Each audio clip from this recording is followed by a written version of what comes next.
statistics of no black people being elected governor in 1984, nor out of 100 United States senators, not one was black. And the organization I had was over at that time called Caucus for Community Progress. We put together what we call Missouri's first statewide Black People's Political Convention. And we had 3 objectives. One was to educate whoever was to be in attendance to state politics. The second was to draw up a platform of concerns impacting blacks. And the third was to encourage black people to run statewide. Everybody was excited, and we accomplished the first 2 tasks in terms of educating through workshops and drew up a platform, but we couldn't get nobody to run. We had dropped it all the way down to just 1 candidate. First, we wanted 5 candidates to run statewide, black. So I ended up running for governor. And I ran a second time, got 19% of the vote total in the state. There was only 10%, which was grassroots. And most of the elected officials at that time went with the white candidates.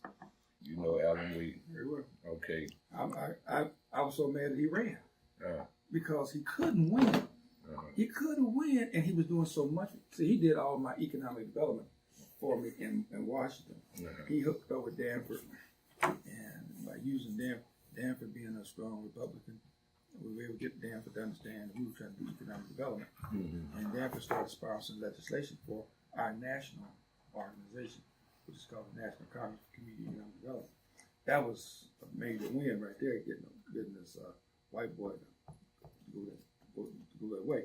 Alan hooked up with him, and they became co-sponsors of about 12, 13 pieces of legislation that got us, talking about nationally, money to do economic development back in our community. And I said, Alan, but he tested the waters, and he looked at the polls, and he felt like he had a chance.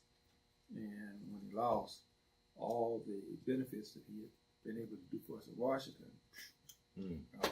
Well, he won the Democratic nomination. You remember that, right? Yeah, that wasn't a problem. Yeah, I know the general election. In Missouri, this is the redneck races. I know. So to that end, what you're saying on that end, in 84, as I was making mention, there were no black governors and no black United States senators. Fast forward to today, there's no black governors, and only 3 United States senators look like us. Right. So after I ran, we formed an organization, which I'm over now, Universal African Peoples Organization, and we've been pushing a concept called proportionate political representation, that wherever percentage we are as a people on the national, state, and local levels, then we should have that percentage of political power.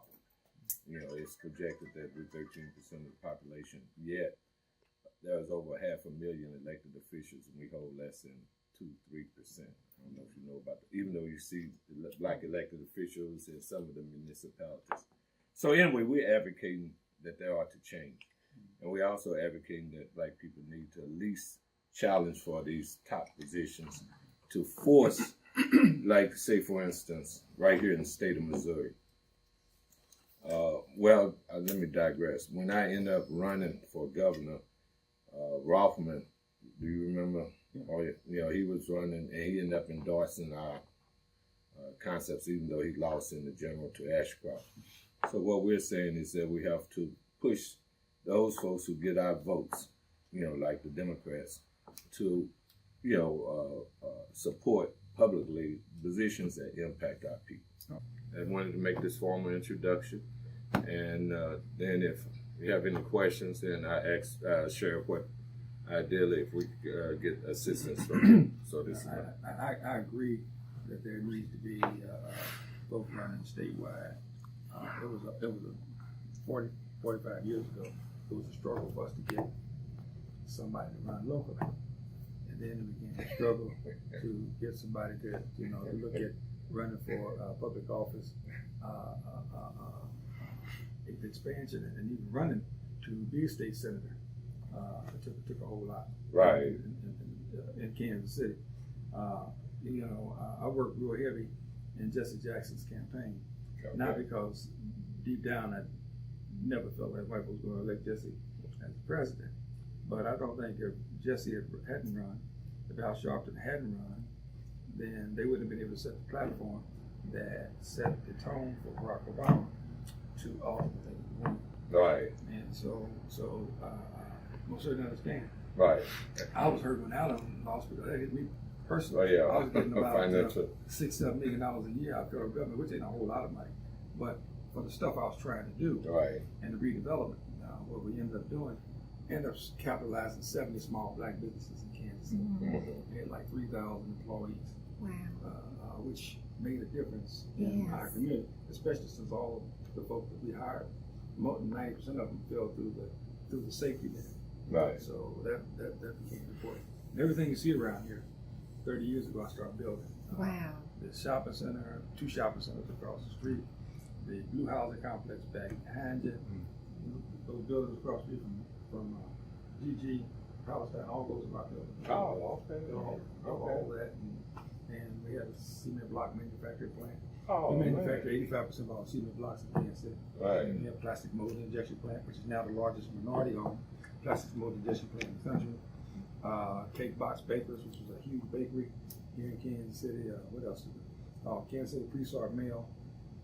In other words, 70. Most of them manufacturing plants, retail centers, 7 Oak Shopping Center. Yes, at the Metro Shopping Center on 63rd Street. All these projects, I've been doing. I never worked for anybody in my life. That's a blessing. Because I didn't try. It wasn't nobody hired me. By virtue of that, I've basically been an independent entrepreneur, doing everything from shining shoes, running on the pool hall, on the record store, on the automobile. I set up here a celebrity show for the Goodyear dealerships. Thing that helped me more than anything, I had a private prison. Had what? A private prison, a pre-release center. Uh-huh. We had like 155 prisoners a day coming from the federal government. And that let me know why these white folks want these penitentiaries in small communities. They're extremely lucrative for them and not for those individuals that they're incarcerated. Right. So we got a fairly prolific economic development career, and I've done most of that with public money. Uh-huh. Most of it with public money, a lot of it, and I've invested all my money back in this community. Like the shopping center you see behind you right there. Uh-huh. That's what we're building right now. That's what's under construction. Right here, yeah. That's what's under construction right here now. Right. And we've been able to get a grant from the city, $19.5 million to go towards the building of that center. Okay. So that's, we don't have a grocery store nowhere around here. So we're building a huge grocery store inside the shopping center. Oh, great. The other thing is that right now we got about 60% minority participation in the construction of the shopping center. So that's we're great. able to feed jobs, and the number of people hired after completion working in the shops hopefully will be even higher. Right. Even though I don't control what those shopkeepers who they hire. Right. We're trying to push, and we're working with what we call Full Employment Council to give the training. It irks us so bad when we give our young people jobs, and then we go in there and hear what you want. Right. Customer service skills. Customer service skills become extremely important. Yeah. So we got something that's recognized as a black institute in our community. We want people who we hire, young people especially who we hire, to act like they are excited about the job. Right. It may be a beginning job. Right. It may not pay a whole lot of money, but whatever job you got, that's And I just appreciate this young lady for her, I call it being audacious enough to say, I put my name out there and I crisscrossed the state, and, and we plan on making an impact. In fact, we were just on Facebook Live and got about 160,000 hits on something controversial. The St. Louis City Council Black Caucus did a flag raising ceremony at for Black History Month, and we ended up being interviewed, and we got a lot of rah-rahs, but we got a lot of anti from some of the racist white folks, but we're committed, absolutely. So, at least raising that whole question of lack of our representation at those levels of government. So, Coffee, why don't you just briefly share I know he and I have been doing the bulk of the talking, but you know. Yeah, but she should. I'd rather hear from her. She's prettier than you are. Thank you. As it states in the poster, you know, definitely for proportionate political representation. And if we make up 13% of the United States, then I think we should own 13% or hold 13% of the elected positions. So, with that being said, that made me decide to go ahead and run. I'm out here advocating for the homeless, for the missing, for all type of injustice, not just Ferguson but the Anthony Lamar Smith case. You know, went to that trial, and any type of injustice that we experience. But I realize that, you know, we can march and we can protest and all that's great. But however, we need to try to change the laws, change the policies, change the legislations, because they're really operating within the fine line. And until we change some of that, then they're going to continue to, what I feel is overlook us. Mm-hmm. And so therefore, you know, I believe in amnesty for nonviolent offenders, because it's no reason we have our people locked up, not only holding about 64% of the inmates in prison, but we're locked up doing, you know, 6 to 10 years just on traffic violations. Mm-hmm. We have a lot of people locked up, can't even get out just on bond, you know. So I think we need to address that, you know, provide more training, because everybody is not in the mindset of just going to college. But if you do want to go to college, I think that should be free. I think we should have free college education. So many of our seniors don't qualify for a lot of these health programs, and they are just dying because no one's there to really reach out to them. And so we need more programs for them. Indeed. More programs that's going to address our seniors, the ones that have worked, and they're like my mom. Makes $40 over the limit in order to qualify for a lot of these programs like Meals on Wheels and different things like that. So there's so many things that we're being overlooked and need to be addressed. I think the police in our community need to look like us. They need to reflect the community. You know, if our community is 80%, 90% African American, then the police department should be 80 and 90% African American, and not 80, 90% Caucasians policing us, because I think that gives the superior power right there. You know, it makes us think they're superior, and they are in an authoritative position. So if they're legally our authorities, opposed to, we don't look at police as protect and serve, but we know we have to have police and we need police. So I think more of us need to be police officers, you know, and put us in that position. I am interested in the impeachment of Trump.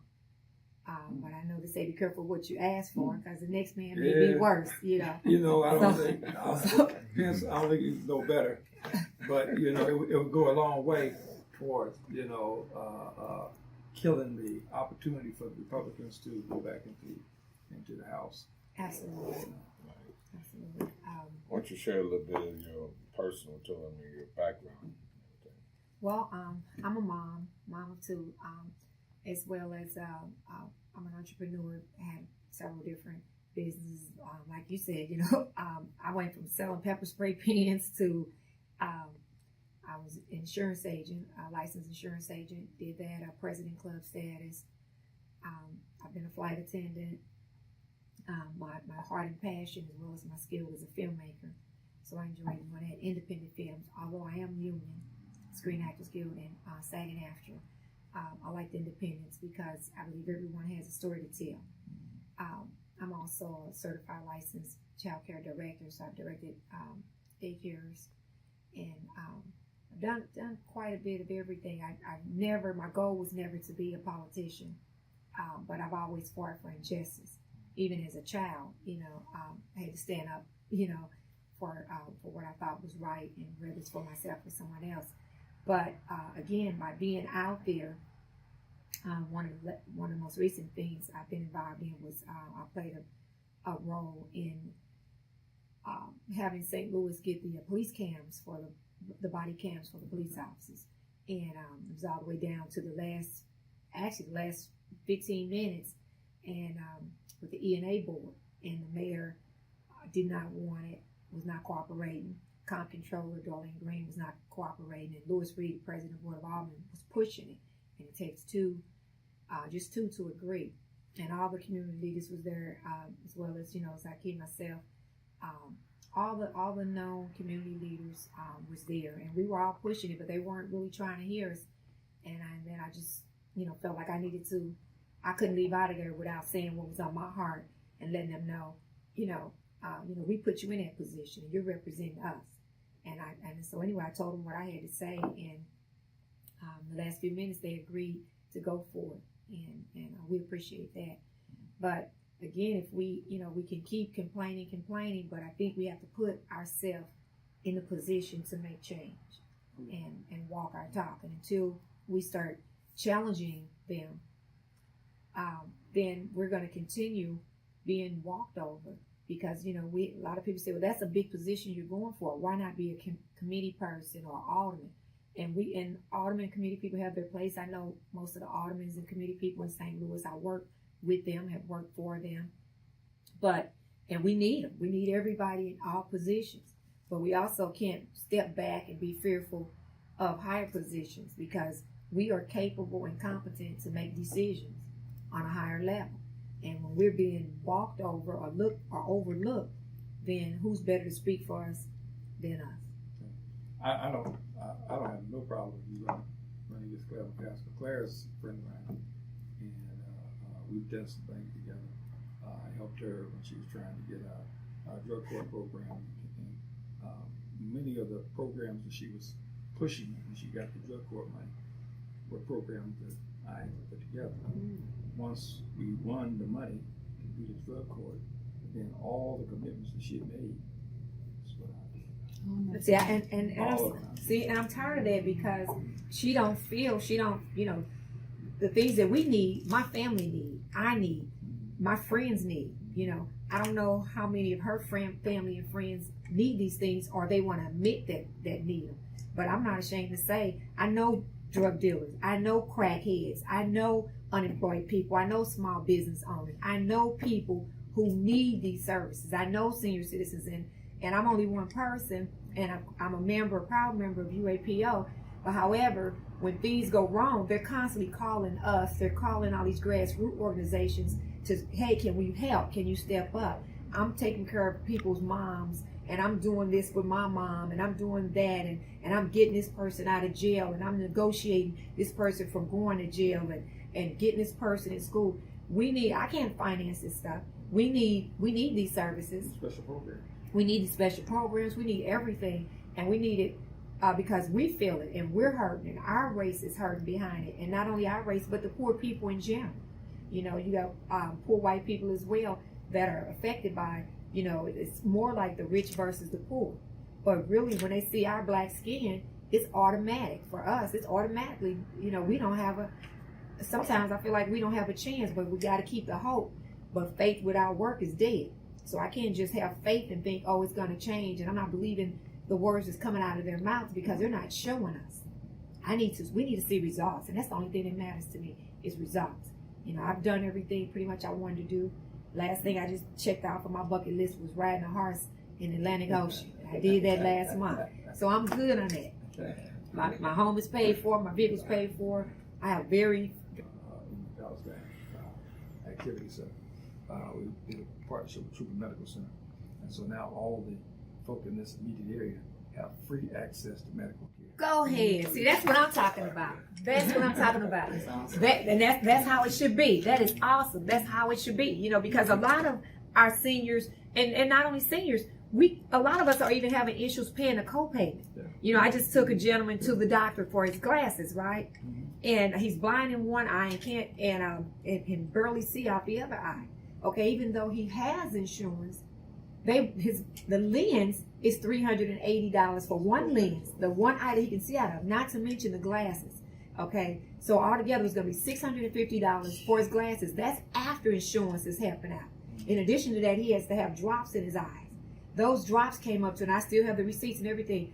We had to come out for $380 to pay for the drops that he has to have to keep from going completely blind in a one half good eye. Who has that kind of money? with St. Louis. We just got we're opening up a credit union across the street.